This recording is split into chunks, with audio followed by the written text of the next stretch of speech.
नमस्कार दोस्तों, मैं हूं सुरेंद्र सिंह चौहान और आज हम लोग बात करने वाले हैं सामाजिक विज्ञान कक्षा 10 के पहला जो अध्याय हमने पढ़ा था उसके प्रश्न उत्तर से संबंधित। जी हाँ दोस्तों, जो हमारी सामाजिक विज्ञान है, जो सोशल साइंस है, उससे रिलेटेड है ना, उसी से रिलेटेड जो प्रश्न उत्तर है। काफ़ी विद्यार्थियों के मेरे पास फ़ोन, काफ़ी सारे विद्यार्थियों के मेरे पास मैसेजेस आए कि जो हमने पढ़ा है वो हमें बहुत अच्छे से समझ में आया है और उसके अतिरिक्त हम जो है जो प्रश्न उत्तर हैं वो प्रश्न उत्तर जो है ना वो भी हम चाहते हैं कि हमें करवाए जाए। तो ये जो कक्षा 10 से संबंधित सामाजिक विज्ञान का जो चैप्टर नंबर 1 है दोस्तों, है ना, उस चैप्टर नंबर 1 का आज हम लोग क्या करने वाले हैं, आज हम लोग उससे संबंधित है ना प्रश्न उत्तर पर बात करेंगे, अध्याय 1। और दोस्तों ये जो प्रश्नोत्तर हैं उसमें प्रश्नोत्तर का ये पहला भाग है और पहले भाग में भी मैंने कोशिश की है कि आप लोगों को बहुत अच्छे से समझा पाऊँ और उसको आप बहुत अच्छे से समझिएगा। एक बार अगर समझ में नहीं आए तो वीडियो को दोबारा ज़रूर देख लीजिएगा और अगर वीडियो पसंद आए तो लाइक तो आपको करना ही करना है, शेयर भी आप करेंगे वीडियो को, और उसके अलावा चैनल को सब्सक्राइब नहीं किया है तो वो कर लीजिएगा ताकि और कोई अपडेट जो जल्दी से जल्दी आ रही हैं वो आपको लगातार फटाफट से मिलती रहे। बेल आइकन दबा लीजिएगा। तो प्रश्नोत्तर की बात कर रहे हैं, है ना दोस्तों, अध्याय फर्स्ट कौन सा, सामाजिक विज्ञान की। तो उसमें जो सबसे पहले 1 लाइनर्स आपको दिए गए हैं, पहले उन पर बात कर लेते हैं। तो देखिए दोस्तों, वहां पर आपको सबसे पहला प्रश्न क्या दिया गया है कि राजस्थान के प्रमुख महाजनपद कौन कौन से हैं। जी हाँ, राजस्थान के जो प्रमुख महाजनपद हैं वो कौन कौन से हैं। तो इसका जवाब है दोस्तों कि राजस्थान के प्रमुख जो महाजनपद हैं वो कौन कौन से हैं, तो वो हैं एक तो मत्स्य और दूसरा शूरसेन। मत्स्य शूरसेन याद कैसे रखेंगे, इस बात को याद ऐसे रखना है कि राजस्थान के महाजनपद मत्स्य और शूरसेन है, यानी राजस्थान जो है ना दोस्तों वो अपने आप में ही क्या है, मशहूर है। राजस्थान क्या है, अपने आप में ही मशहूर है। अब ये क्या बात हुई, ये बात ऐसे हुई कि राजस्थान मशहूर है तो म का मतलब क्या हुआ, म का मतलब हो गया दोस्तों मत्स्य, और यहां पर शूर है का मतलब हो गया शूरसेन, है ना। ध्यान रखना, राजस्थान मशहूर है यानी कि म का मतलब मत्स्य और शूर है का मतलब शूरसेन, हमको यहां पर याद रह जाएगा। तो सिर्फ एक शब्द आपको याद करना है, राजस्थान मशहूर है, म से मत्स्य और फिर शूरसेन, है ना दोस्तों। बिंदुसार के समय आए यूनानी राजदूत का नाम बताना है। तो बिंदुसार के समय में जो यूनानी राजदूत आया था उसका नाम क्या था, डायमेकस था दोस्तों। क्या नाम था, उसका नाम था डायमेकस। तो आपको याद कैसे रखना है, आपको ऐसे याद रखना है दोस्तों कि यान में बैठ करके, कहां पर बैठ करके, किस पर बैठ करके, यान में बैठ करके एक व्यक्ति आया था जिसने अपने सर पर क्या लगा रखी थी, डाई लगा रखी थी। डाई होती है ना जो बालों में करते हैं, डाई लगा रखी थी। और वो कैसे बैठा था, डाई लगा करके वो एकदम से कैसे बैठा था, कस करके बैठा था। तो डाई में कस, डाई में बैठा था यानी कि डाई लगा करके और कस कर बैठा था, तो डाई में कस। कैसे याद रहेगा कि यान में एक डाई लगाकर में कस व्यक्ति बैठा था, डाई में कस। ठीक है दोस्तों, बढ़ते हैं आगे की तरफ। पुराणों में अशोक का क्या नाम मिलता है दोस्तों, पुराणों में अशोक का नाम मिलता है अशोक वर्धन, है ना। पुराणों में अशोक का नाम क्या मिलता है, अशोक वर्धन, है ना। उसके अलावा इसे जो है वो और भी कई नामों से जाना गया है, पर मुख्य रूप से अशोक वर्धन। यहाँ पर देवनाम प्रिय भी यहाँ पर नाम मिलता है ना, देवनाम प्रियदर्शी भी नाम मिलता है अशोक का। अंतिम मौर्य सम्राट कौन था, तो ध्यान रखिएगा दोस्तों, अंतिम जो सम्राट था मौर्य, उसका नाम था बृहद्रथ। क्या नाम था, बृहद्रथ। तो दोस्तों यहाँ पर है ना ये ध्यान रखना है ना, अंतिम मौर्य सम्राट कौन था, तो वो ब्रदर था। कौन था, भाई था, भाई को बोलते हैं ना ब्रदर था, तो ब्रदर से आप याद रखेंगे बृहद्रथ। क्या याद रखेंगे, बृहद्रथ दोस्तों। उसके बाद में समाहर्ता नामक अधिकारी का काम क्या होता था, समाहर्ता, है ना दोस्तों। हरना, हरने का मतलब होता है लेना, है ना। तो आप याद रखेंगे समहर्ता, हरने का मतलब होता है लेना। तो हरता क्या क्या हरता था, एक तो वो राजस्व हरता था, रेवेन्यूज इकट्ठी करता था, इनकम एक्सपेंडिचर का जो ब्यौरा है वो रखा करता था, और जो एनुअल बजट है वो तैयार किया करता था। यानी पैसे से संबंधित, फाइनेंस से संबंधित जो काम है वो किसके द्वारा किया जाता था, वो समाहर्ता के द्वारा किया जाता था। कौन कौन सा, एक तो राजस्व की बात हो रही है। एक बात हो रही है आय व्यय की और एक बात हो रही है वार्षिक जो बजट होता है उसकी बात यहाँ पर हो रही है। सारा बात जो है यानी आपको क्या ध्यान रखना है, पैसे से संबंधित, पैसा जो आएगा, पैसा जो आना है और जाएगा यानी आय व्यय, और उसका बजट तैयार करना यानी कि रिटर्न में लिखना, वार्षिक बजट जो तैयार किया जाता था उसको समाहर्ता के द्वारा ये पूरा का पूरा काम करना होता था। उसके बाद कौटिल्य की पुस्तक का नाम क्या है दोस्तों? कौटिल्य का नाम एक और है, कौटिल्य का एक और नाम क्या है? विष्णुगुप्त, है ना। कौटिल्य का एक और नाम क्या है? विष्णुगुप्त, और एक और नाम है चाणक्य।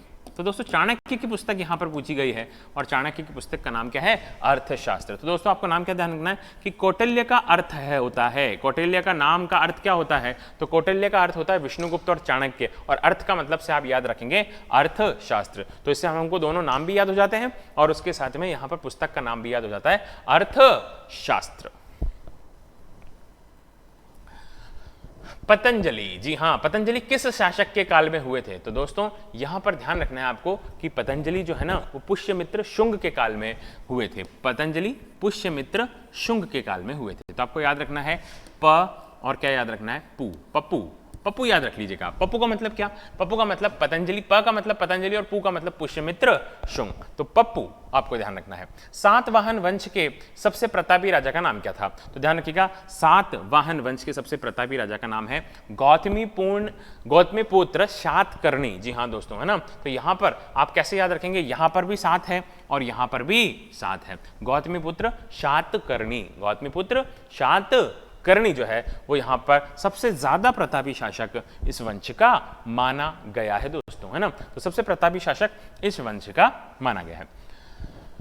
प्रयाग यानी इलाहाबाद जो है, प्रशस्ति का लेखक कौन था और वह किस शासक का दरबारी कवि था? 2 प्रश्न है यहाँ पर, है ना, कि भैया ये जो प्रयाग में प्रशस्ति लिखी गई है ये किसके द्वारा लिखी गई है, लेखक का नाम क्या है, और दूसरी बात ये है दोस्तों कि वो ना किसके दरबार में था। तो यहाँ पर ध्यान रखिएगा कि प्रयाग प्रशस्ति हरिशेन ने लिखी थी और किसका दरबारी था? समुद्रगुप्त का ये दरबारी था। तो ध्यान रखिएगा प्रयाग प्रशस्ति जो है ना वो ध्यान कैसे रखोगे कि भैया वो है ना किसके पानी से लिखी गई है? तो ध्यान रखना प्रयाग प्रशस्ति जो है वो लिखा जाता है ना तो वो समुद्र के पानी से, और समुद्र का पानी है ना जो था वो कौन से पैन में भरा गया था? तो ध्यान रखना हरी रंग के पैन में रखा गया था। अब इसका क्या मतलब हुआ? तो ध्यान रखना समुद्र के पानी से प्रयाग प्रशस्ति लिखी गई थी जो कि हरे रंग के पैन में भरकर लिखा गया था। तो समुद्र का मतलब समुद्रगुप्त के समय में था और कवि का नाम क्या था? हरि से हरिशेन, ध्यान रख लीजिएगा हरिशेन, है ना दोस्तों। उसके बाद में यहां पर बात कर रहे हैं कि स्कंदगुप्त ने मौर्यों द्वारा निर्मित किस झील का जीर्णोद्धार करवाया था? तो यहां पर ध्यान रखिएगा कि जूनागढ़ अभिलेख द्वारा ज्ञात होता है कि स्कंदगुप्त ने मौर्यों द्वारा निर्मित सुदर्शन झील का निर्माण करवाया था। किसने करवाया था? स्कंदगुप्त ने करवाया था, है ना दोस्तों। तो यहां पर क्या ध्यान रखना है? स्कंदगुप्त ने करवाया था। ठीक है दोस्तों, आपको याद रह जाएगा ये तो, है ना, कि निर्मित किस झील का करवाया था? तो स्कंदगुप्त ने जो करवाया था वो करवाया था सुदर्शन झील का निर्माण, है ना। तो किसने करवाया था? स्कंदगुप्त ने। और ये जो निर्मित झील है ना, वो उस झील का नाम अगर पूछा जाए तो वो क्या ध्यान में रखना है? सुदर्शन झील। जी हाँ दोस्तों, क्या ध्यान रखना है? सुदर्शन झील। दोस्तों यहां पर आपको क्या ध्यान में रखना है कि स्कंदगुप्त जो है ना उसने क्या किया? उसने है ना झील के दर्शन किए थे। स्कंदगुप्त ने दर्शन किए थे झील के, तो दर्शन से आपको क्या याद रह जाएगा? सुदर्शन झील, सुदर्शन झील। उसके बाद हर्षवर्धन के साहित्यिक रचनाओं के नाम बताने हैं। हर्षवर्धन के साहित्यिक रचनाओं के नाम है एक तो नागानंद, एक रत्नावली और एक प्रियदर्शिका। याद कैसे रखना है? NRP, है ना दोस्तों। कैसे याद रहेगा? NRP। हर्षवर्धन की साहित्यिक रचनाओं के नाम क्या है? NRP, नागानंद, रत्नावली और प्रियदर्शिका। पालवंशी राजा किसको मानते थे? तो पालवंशी राजा जो है वो बौद्ध धर्म के अनुयायी थे। कौन से धर्म के अनुयायी थे? वो बौद्ध धर्म के अनुयायी हुआ करते थे दोस्तों, है ना। थोड़ा सा बड़ा कर देता हूं ताकि आपको और अच्छे से यहां पर नजर आएगा। ये देखिए, है ना। तो ये बात भी आपको समझ में यहां पर आ गई होगी मेरे हिसाब से। पालवंशी राजा बौद्ध धर्म के अनुयायी हुआ करते थे दोस्तों। उसके बाद में हम कुछ जो है दूसरे प्रश्नों पर बातचीत करने वाले हैं यहाँ पर, है ना। अब वो कौन से प्रश्न है, देखिए सबसे पहला प्रश्न जो यहाँ पर आ रहा है कि महाजनपदों में उल्लेखित गणराज्यों के नाम बताने हैं, है ना। वो गणराज्य के नाम कौन कौन से हैं, तो आपको क्या ध्यान में रखना है यहाँ पर कि महाजनपद में 2 प्रकार के गणराज्य हुआ करते थे। कितने प्रकार के? 2 प्रकार के। कौन कौन से? तो एक कहलाया राजतंत्र और दूसरा कहलाया गणतंत्र। कौशल, वत्स, अवंती और मगध उस समय के सर्वाधिक शक्तिशाली राजतंत्र थे। ध्यान रखिएगा कौन कौन से? कौशल, वत्स, अवंती और मगध। ठीक है। 6ठी शताब्दी ईसा पूर्व में अनेक गणतंत्र भी अस्तित्व में आए, जिनमें प्रमुख थे कपिलवस्तु के शाक्य, सुसुमार गिरी के भाग, अलकपक के बोली, केसपुत के कालाम, रामग्राम के कोल्य, कुशीनारा के मल्ल, पावा के मल्ल, पिपलिन के मौर्य, वैशाली और लिच्छवी और मिथिला के विदय। तो इतने सारे जो हैं ये सारे के सारे किसमें आते थे? गणतंत्र के अंदर बेसिकली शामिल होते थे। ठीक है दोस्तों, तो यहाँ पर इन विशेष बातों का हमें ध्यान रखना होगा दोस्तों। उसके बाद में अशोक के धम्म का सार क्या है, तो ध्यान रखिएगा कि अशोक ने मनुष्य की नैतिक उन्नति हेतु जिन आदर्शों का प्रतिपादन किया उसे हम क्या कहते हैं? धम्म कहते हैं। दोस्तों अशोक ने यहाँ पर नैतिक उन्नति के लिए जो लिखा है, जो बताया है, उसे ही हम क्या कह देते हैं? उसे ही हम धम्म के नाम से जानते हैं। उसके बाद में दोस्तों अशोक के धम्म की परिभाषा की अगर मैं बात करूं तो अशोक के धम्म की परिभाषा दूसरे तथा 7वें स्तंभ लेख में दी गई है। तो अशोक का जो धम्म का कंसेप्ट है ना दोस्तों, वो कंसेप्ट जो है वो कौन कौन से अभिलेख में, तो ध्यान रखना है वो दूसरे नंबर के और जो 7वें नंबर का अभिलेख है ना दोस्तों, उसमें इसका वर्णन किया गया है। उसके अनुसार पाप कर्म में निवृत्ति, विश्व कल्याण, दया, दान, सत्य और कर्म शुद्धि ही धम्म होती है। साधु स्वभाव होना, कल्याणकारी कार्य करना, पाप रहित होना, व्यवहार में मृदुलता लाना और उसके अलावा जो है दया रखना, दान करना, शुचिता रखना, प्राणियों का वध नहीं करना, माता पिता की आज्ञा मानना, गुरु जो होते हैं उनकी आज्ञा मानना, मित्रों, परिचितों, संबंधियों, ब्राह्मणों, श्रमणों के प्रति दानशील होना, उचित व्यवहार करना अशोक द्वारा प्रतिपादित धम्म आवश्यक शर्तें हैं। तीसरे अभिलेख के अनुसार धम्म में अल्प संग्रह और अल्प व्यय की बात की गई है। तो मुख्य रूप से धम्म जो है ना दोस्तों, उसके बारे में कहा गया कि हमारे जो नैतिक कर्तव्य है, नैतिक कार्य हैं, वो ही एक तरीके से धम्म होते हैं। जैसे माता पिता की हमें क्या करनी चाहिए, जो है हमेशा सेवा करनी चाहिए, उनकी आज्ञा माननी चाहिए, गुरुओं की आज्ञा माननी चाहिए, हमारे मित्र जो हैं, हमारे पड़ोसी जो हैं और ब्राह्मण जो हैं उनका भी ध्यान रखना चाहिए, उनके लिए दयाशीलता की भावना हमें रखनी चाहिए दोस्तों। उसके अलावा दूसरे और 7वें के अंदर है ना जो अभिलेख हमें प्राप्त हुए हैं दोस्तों, उसमें भी यहाँ पर धम्म की परिभाषा मिलती है, जैसे लिखा है ना दूसरे और 7वें अभिलेख में, स्तंभ लेख ने। उसके अलावा दोस्तों एक बात और ध्यान रखना कि जो तीसरा अभिलेख है, उस तीसरे अभिलेख में अल्पसंख्यक और अल्प व्यय यानी कि कम इकट्ठा करना और कम ही व्यय करने के बारे में यहाँ पर जानकारी दी गई है। ठीक है, तो ये बात हमें ध्यान में रखनी होगी दोस्तों। समुद्रगुप्त के अगर हम बात करें, समुद्रगुप्त के सांस्कृतिक योगदान को स्पष्ट कीजिए। अब यहाँ पर ये कहा गया है कि भाई जो समुद्रगुप्त है ना, उसने सांस्कृतिक जो व्यवस्थाएं हैं उसमें क्या योगदान दिया था। तो गुप्त सम्राट वैदिक धर्म को मानने वाले थे। समुद्रगुप्त तथा कुमारगुप्त प्रथम ने तो अश्वमेध यज्ञ भी किया था। उन्होंने बौद्ध और जैन धर्म को भी प्रश्रय दिया। उनके दरबारी जो कवि हरिशेन ने सैनिक सफलताओं का विवरण प्रयाग प्रशस्ति में अभिलेखित किया है। दोस्तों जैसे हमने अभी बात की कि भैया हरिशेन नाम का जो कवि है ना, इसने क्या किया था, हरिशेन ने ना सैनिक सफलताओं और बहुत सारी बातों का अभिलेख जो है प्रयाग प्रशस्ति जो हमने अभी पढ़ी थी है ना, मैंने बताया समुद्र जो है उसको हरे पेन से लिखा गया है, समुद्र की शाही को भरा गया है हरे पेन में और लिखा गया है ना। तो यह अभिलेख उसी स्तंभ पर उत्कीर्ण है जिस पर अशोक अभिलेख, जिस पर दोस्तों अशोक ने ना अभिलेख को उत्कीर्ण करवाया था, उसी पर प्रयाग प्रशस्ति भी लिखी हुई है।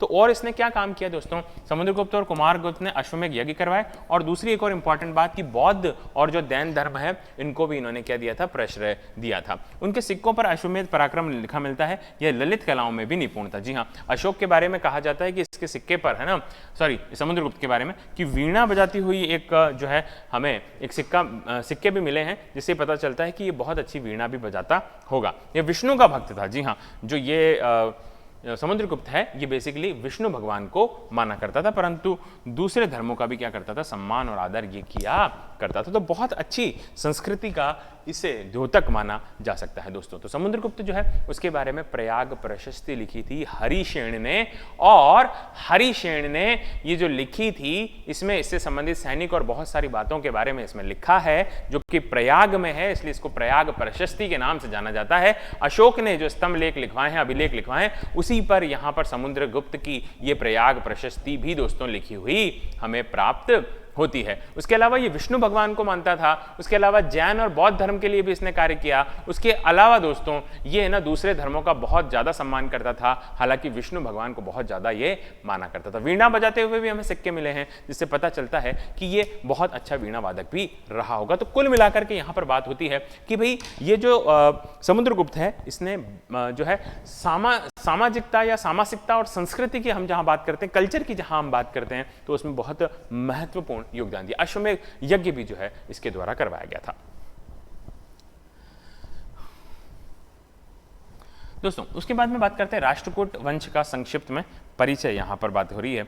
तो उसकी अगर हम बात करें तो देखिएगा यहाँ पर क्या है कि राष्ट्रकूट वंश का संक्षिप्त परिचय दीजिए। तो इस राजवंश की स्थापना दंती दुर्ग द्वारा की गई थी। कब की गई थी? तो दंती दुर्ग ने कब किया था? इसको 736 में किया था, बिल्कुल है ना। 736 जो है ईस्वी में ये किया गया था। और उसकी नासिक में उसने अपनी क्या बनाई? राजधानी। जी हाँ, नासिक कहाँ पर आता है? महाराष्ट्र में आता है। और महाराष्ट्र में ही इसने क्या किया था दोस्तों? महाराष्ट्र में ही इसने नासिक नामक स्थान पर अपनी राजधानी बनाई। इस वंश में 14 शासक हुए। दंती दुर्ग वातापी के चालुक्य के अधीन एक सामंत हुआ करता था पहले। उसने अंतिम चालुक्य शासक कीर्तिवर्मा, जी हाँ ध्यान रखिएगा, जो चालुक्य शासक है ना अंतिम, वो कौन था? कीर्तिवर्मा द्वितीय को पराजित कर दिया और दक्षिण में चालुक्यों की सत्ता को समाप्त कर दिया। कृष्ण प्रथम ने एलोरा की सुप्रसिद्ध कैलाशनाथ मंदिर का भी निर्माण करवाया था। वंश के चौथे शासक थे ध्रुव। उन्होंने क्या किया? गुर्जर प्रतिहार वंशराज को क्या कर दिया? पराजित। और पांचवें शासक गोविंद तृतीय ने गुर्जर प्रतिहार वंश के जो नागभट्ट द्वितीय और पाल शासक धर्मपाल को भी क्या कर दिया था? हरा दिया था। तो दोस्तों यहाँ पर क्या हो रहा है कि यहाँ पर है ना राष्ट्रकूट जो है वो क्या कर रहे हैं? गुर्जर प्रतिहार वंश के नागभट्ट को भी हरा रहे हैं, पाल शासक धर्मपाल को भी इन्होंने हरा दिया था। उसने राष्ट्रकूटों के साम्राज्य को मालवा प्रदेश से कांची तक क्या कर रहा था? विस्तृत कर दिया था। छठा शासक अमोघ वर्ष जो है वो थोड़ा शांतिप्रिय था, जिसने लगभग 64 वर्षों तक राज किया था। बहुत बड़ा लंबा टाइम पीरियड है यहाँ पर। उसी ने मान्यखेड़ को राष्ट्रकूटों की राजधानी बनाया। अरब यात्री सुलेमान ने अमोघ वर्ष की गणना विश्व के तत्कालीन 4 महान शासकों में की थी। जहां उस समय के जो प्रमुख विश्व स्तर पर जो शासक रहे हैं उनमें सुलेमान नाम का एक अरब यात्री हुआ था। उसने यहाँ पर बहुत बड़ा, बहुत महान शासक यहाँ पर जो है अमोघ वर्ष को बताया था। चोल प्रशासक की बात हो रही है। किसकी? चोल प्रशासक की, है ना। तो दोस्तों ये कहा गया कि चोल प्रशासन पर थोड़ी सी संक्षिप्त टिप्पणी लिखनी है, तो अपन बता देते हैं कि चोल का प्रशासन ग्राम पंचायत प्रणाली पर आधारित था। किस पर आधारित था? ग्राम पंचायत प्रणाली पर आधारित था ये, थोड़ा सा, है ना। प्रशासन की सुविधा की दृष्टि से संपूर्ण चोल राज्य कितने? 6 प्रांतों में बटा हुआ था, जिसको क्या कहा जाता है? मंडलम। जी हाँ, तो ये जो चोल राज्य है ना दोस्तों, ये 6 अलग अलग पार्ट में बटा हुआ है और इसको किस नाम से? मंडलम के नाम से जाना जा रहा है। मंडलम के उपविभाग कोट्टम, कोट्टम के उपविभाग नाडु, कुर्रम और ग्राम हुआ करते थे। अभिलेखों में नाडु की सभा को नाट्टार और नगर की श्रेणियों को नगरतार भी कहा गया है। गाँव के प्रतिनिधि प्रतिवर्ष नियमितः निर्वाचित होते थे। प्रत्येक मंडलम को स्वायत्तता प्राप्त थी, लेकिन राजा को नियंत्रित करने के लिए कोई केंद्रीय विधानसभा नहीं थी। भूमि की उपज का लगभग 6वां भाग सरकार को लगान के रूप में मिलता था। जी हाँ, जो 6th पार्ट हुआ करता था वो लगान के रूप में यहाँ पर प्रदान किया जाता था। तो ये बात हुई किसकी? चोल प्रशासन की। दोस्तों उसके बाद में पल्लव वंश के बारे में आप क्या जानते हैं? तो इस वंश के शासक जो थे ना, इस वंश के जो शासक थे दोस्तों वो अर्काट, मद्रास, त्रिचन्नापल्ली और तंजौर के आधुनिक जिलों पर राज्य करते, मतलब दक्षिण भारत जो है ना बेसिकली, तो उस दक्षिण भारत वाले क्षेत्र में इनका राज जो है वो हुआ करता था दोस्तों, है ना। शिलालेखों में पहले पल्लव राजा का उल्लेख कांची के विष्णुगोप में मिलता है। पल्लवों ने सिंह विष्णु 6ठी शताब्दी ईस्वी के उत्तरार्ध में सिंहासन पर बैठा और उसके बाद में लगभग 2 शताब्दियों तक पल्लवों ने यहाँ पर क्या किया था? राज्य किया था। प्रमुख पल्लव राजाओं की अगर नाम की बात करें तो वो महेंद्र वर्मा प्रथम, नरसिंह वर्मा प्रथम, महेंद्र वर्मा द्वितीय, परमेश्वराव वर्मा, नरसिंह वर्मा द्वितीय, परमेश्वर वर्मा द्वितीय, नंदी वर्मा द्वितीय, अपराजित। ये इतने सारे जो नाम हैं आपको क्या ध्यान रखना है? महेंद्र, नरसिंह और एक परमेश्वर नाम याद रख लीजिएगा, नरसिंह वर्मा वापस से याद रख लीजिएगा द्वितीय, परमेश्वर वर्मा द्वितीय, नंदी वर्मा सेकंड, अपराजित। ये सब महेंद्र के पुत्र तथा उत्तराधिकारी नरसिंह वर्मा ने 642 ईस्वी में पुलकेशिन द्वितीय को परास्त कर दिया और उसकी राजधानी वातापी पर अधिकार कर लिया। परंतु चालुक्य ने 655 ईस्वी में इस हार का बदला ले लिया। चालुक्य राजा विक्रमादित्य प्रथम ने पल्लव राजा परमेश्वर वर्मा को पराजित कर उसकी राजधानी कांची पर अधिकार कर लिया था दोस्तों, है ना। तो ये बात किसकी हुई? ये बात हुई पल्लव वंश की। दोस्तों ये थी प्रश्नोत्तर की बात जो हम लोगों ने किया है ना। आप लोगों को जो है मैंने ट्रिक के माध्यम से और साधारण शब्दों में ये बताने का प्रयास किया है। आप इसे नोट डाउन कर लीजिएगा और ज़्यादा से ज़्यादा इस वीडियो को शेयर करिएगा और लाइक और चैनल को सब्सक्राइब तो आप करेंगे ही करेंगे, बेल आइकन को जरूर से आप दबाएंगे दोस्तों, है ना। और कमेंट बॉक्स के माध्यम से ज़रूर बताइएगा कि ये वीडियो आपको कैसा लगा। तो दोस्तों अभी के लिए फिलहाल इतना ही, वापस मिलते हैं इसके द्वितीय पार्ट में। तब तक के लिए नमस्कार, जय हिंद, जय भारत।